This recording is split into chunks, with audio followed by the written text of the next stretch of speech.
Olá pessoal, aqui é o Diego Denil e agora nós vamos continuar com materiais de V-Ray for Rhino. Nós já vimos nos vídeos anteriores que você pode conferir na lista de reprodução e nós falamos sobre textura, sobre transparência, transparência simples e também materiais reflexivos e como controlar um pouco mais de efeito nesses materiais. Então agora a gente vai passar para a parte de materiais com transparência, mais especificamente materiais com refração. Então o processo é basicamente o mesmo, a gente precisa ou importar algum material ou a gente pode criar do zero. Então dessa vez eu vou criar do zero porque nós já acompanhamos o processo de criação nos outros vídeos também. Então nesse caso aqui eu vou usar um standard e eu tenho aqui meu material padrão nessa minha cena. Então eu vou selecionar tudo aqui já e vou aplicar esse material. Assim fica tudo como a base e eu posso novamente vir aqui e vou criar um novo material standard e dessa vez eu vou chamar ele de glass. Vou manter tudo em inglês, assim fica mais fácil de organizar na biblioteca se caso for salvar. Eu vou colocar glass 01, vou dar um OK.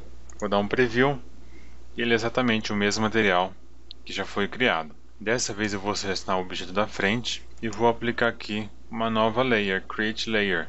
E eu tenho aqui a opção de Refraction. Seleciono, vou dar um preview e eu consigo observar aqui que nada mudou no meu material. E ainda assim eu tenho uma nova layer aqui, que é o Refraction. Então como nós falamos lá no vídeo anterior, eu tenho aquela opção aqui do Transparency no próprio layer do Diffuse, que vai controlar a transparência dessa layer. Então para eu conseguir controlar uma transparência, eu preciso deixar essa layer como transparente, a layer do Diffuse.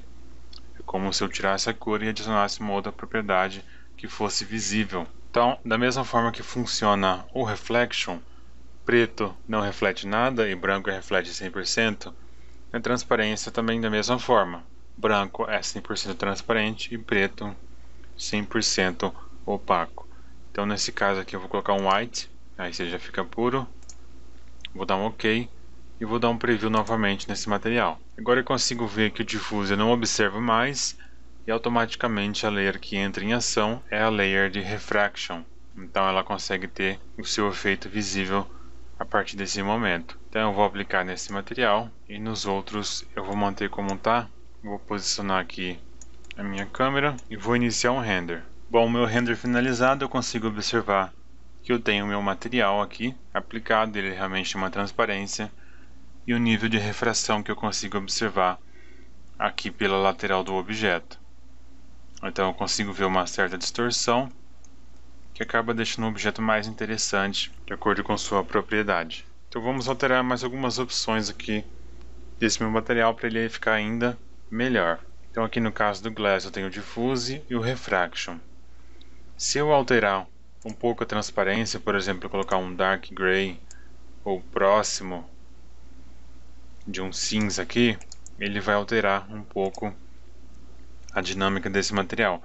Ele começa a pegar um pouquinho de cor, porque ele vai estar sendo influenciado pelo meu Diffuse Color. Então, por exemplo, aqui se eu colocar um Orange, vou dar um preview aqui, ele vai aplicar levemente um pouco de cor nesse meu material. Então é uma propriedade que a gente começa a misturar uma com a outra. Se eu deixar 100% ele não vai influenciar, e com um pouquinho mais ele já começa a ficar influenciado por essa cor. Mas materiais que têm refração, eles possuem um outro tipo de efeito, que é o fog. E o fog ele é responsável exatamente por controlar a cor nesse material. Então, de acordo com a espessura do material, a quantidade de refração e também pela cor que você vai utilizar, ele vai mudar um pouco o aspecto. Então, para deixar isso mais neutro, eu vou colocar um preto aqui. Em casos como vidro, a gente pode utilizar preto e branco puro, que eu falei nos vídeos anteriores para evitar. Mas nesse caso, como ele é um material mais técnico, então você pode utilizar. Ele tende a ficar um pouco melhor. Coloquei aqui o color preto.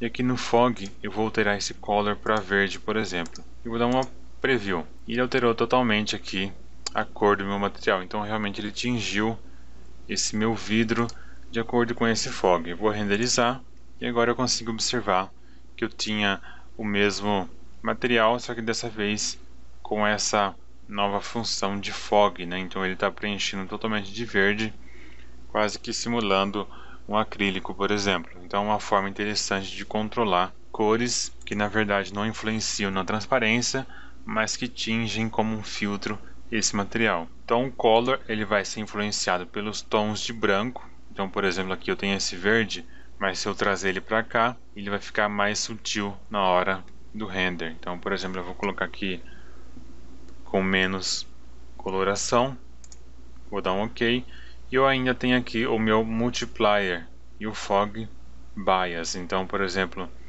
se eu alterar esses valores, eu vou ter um efeito diferente desse meu fog. Então aqui no fog multiplier eu vou colocar 0,5, então seria metade desse fog. Já vou tentar visualizar o preview. E quando se começa a trabalhar com materiais reflexivos ou transparentes aqui no V-Ray, em geral a maioria dos renderizadores, o preview já não vai funcionar tão bem porque ele não está sendo influenciado pela cena. Então, se você tem materiais atrás do seu objeto ou se você tem algum tipo de reflexo diferente, é mais interessante você visualizar o efeito no material da cena e não pelo preview. Então o preview vai ser só uma referência. Nesse caso aqui eu mudei o multiplier e não foi influenciado muito aqui no preview, então eu realmente preciso observar aqui na minha cena. Vou renderizar novamente e eu tenho aqui o meu material com uma leve cor, mas que não está sendo tão influenciado. Eu consigo observar aqui essa faixa lateral que é da refração, que é exatamente onde o objeto comprime mais informação e por isso ele tem uma cor mais viva do que o resto do objeto. Isso você pode observar realmente no acrílico, ele vai funcionar de forma muito parecida. Aqui na parte de baixo ele fica um pouco escuro porque ele está exatamente no mesmo plano, no caso dessa base, né? Então para eu conseguir deixar isso ainda mais realista, eu teria que mover aqui nem que fosse 0,001 milímetro.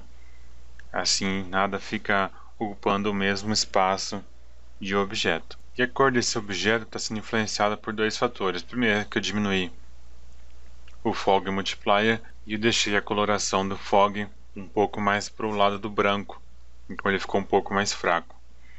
Então ele vai ser influenciado também na cor desse objeto. Para eu conseguir testar o fog multiplier, eu teria que ter um objeto mais espesso, assim eu consigo observar como que esse fog está sendo trabalhado. Imagine que é uma neblina presa dentro do objeto, então quanto mais espesso e mais longe da câmera, os objetos distantes tendem a ficar mais escuros ou com uma cor mais presente. Conforme ele esteja mais próximo ou mais fino, ele fica mais sutil. Então para a gente conseguir testar isso, teria que ser um objeto mais espesso. Então aqui já deixei preparado esse bloco e vou testar essa opção do Fog Color fazendo um render. Então no caso desse objeto aqui, ele está com uma refração bem grande dentro do objeto e eu deixei levemente ele afastado do piso, assim ele consegue trabalhar também no reflexo da base.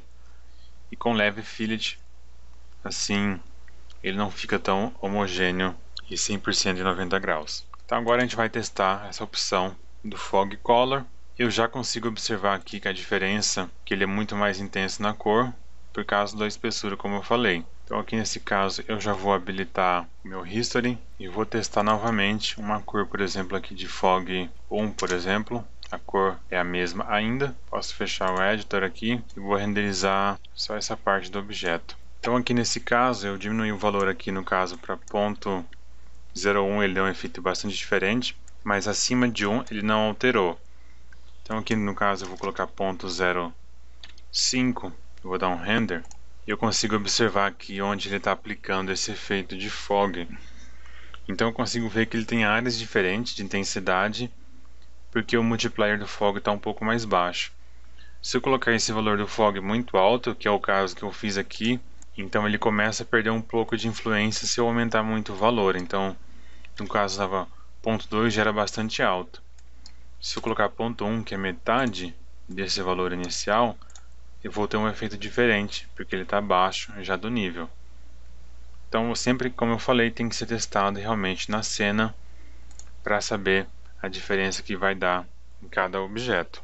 Então o fog ele é basicamente um filtro que você usa na refração em objetos reflexivos para você conseguir uma tonalidade sem precisar estar influenciado pela cor do diffuse. No próximo vídeo nós vamos falar sobre mais opções da Layer Refraction. Lembre de se inscrever no canal, dar um like para a gente continuar fazendo novos vídeos. Tem outros vídeos de rinoceros e também o curso principal que é completo, de ponta a ponta, e a gente se vê no próximo vídeo. Se você quer aprender rinoceros de forma completa, do básico ao avançado, não deixe de conferir o curso da 3D1.